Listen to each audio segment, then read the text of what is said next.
welcome to this Mark's Reviews and Tutorials video. We have got an iDrive controller here that is totally dead, non-responsive. When you start the car, turn it on, it doesn't do anything at all.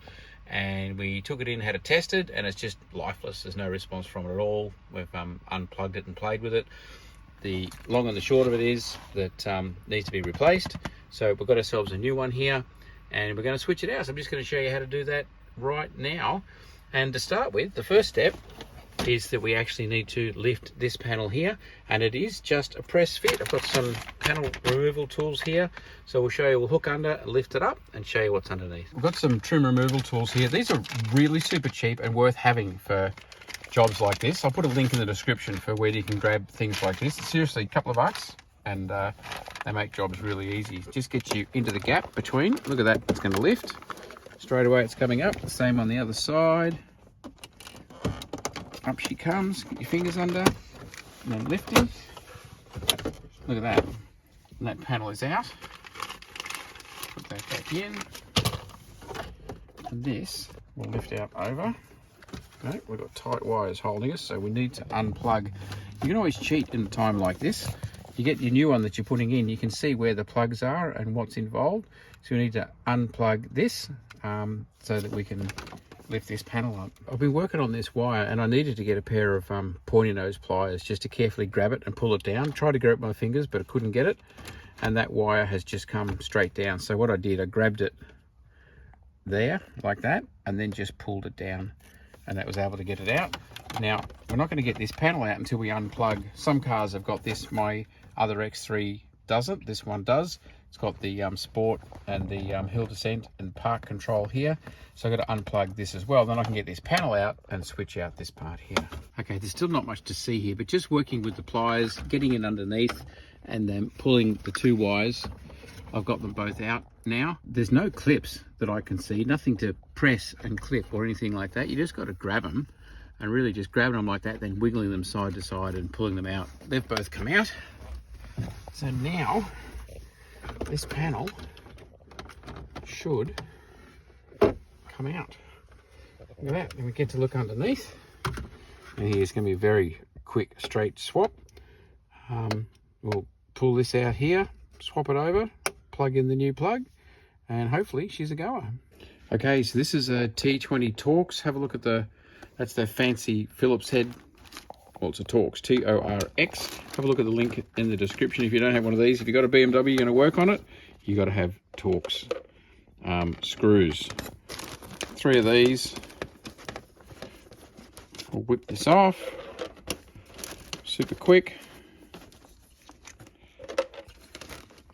Look at that. Out. New one in. And while I'm at it, this was also a bit wobbly and loose, as you can see, so I will... Yeah, that's much better. It was very wobbly. Had a little bit of maintenance and beautiful. Tighten that up. Put the new one in. Now we're going to know which is the new, which is the old. That's the new. Drop it in like that. This is all boring. I'll just do these. I'll show you the top one.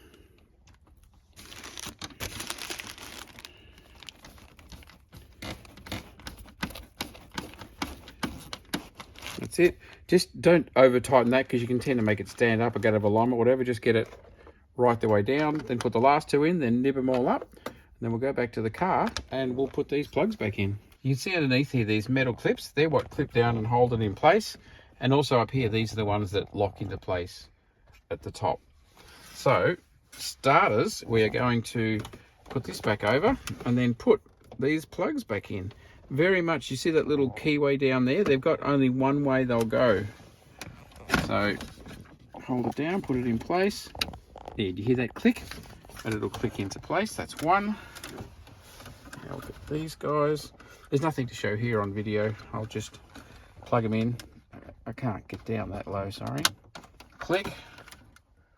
And one to go. Click. Okay. That is in. Now, I've never had this iDrive on since I've had this car, so can't pair phones, can't use the sat nav, Can't check the service history. Can't do anything.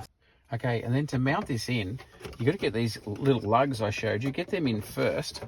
And once they're in and in position, everything else will happen really easy if you get them right.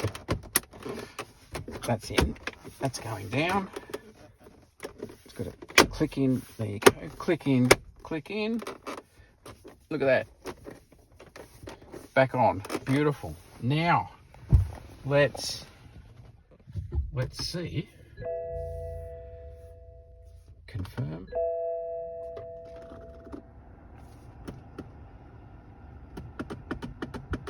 Uh-oh. Still not working.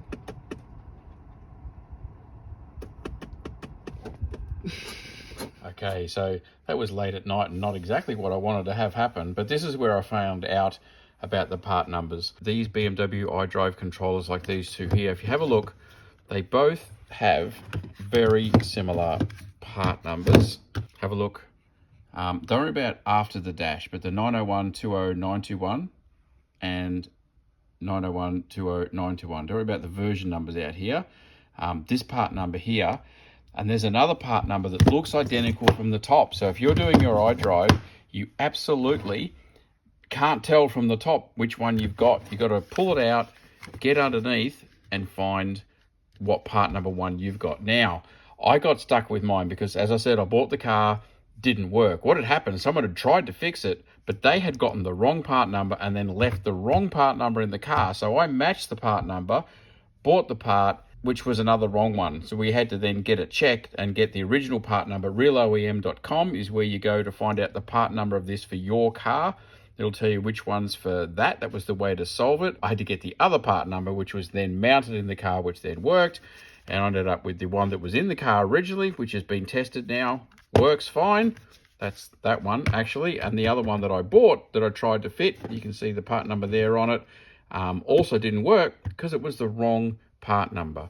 So there you go. But have a look. The link that's coming up now in the description shows in more detail about checking your part numbers and see what's going on.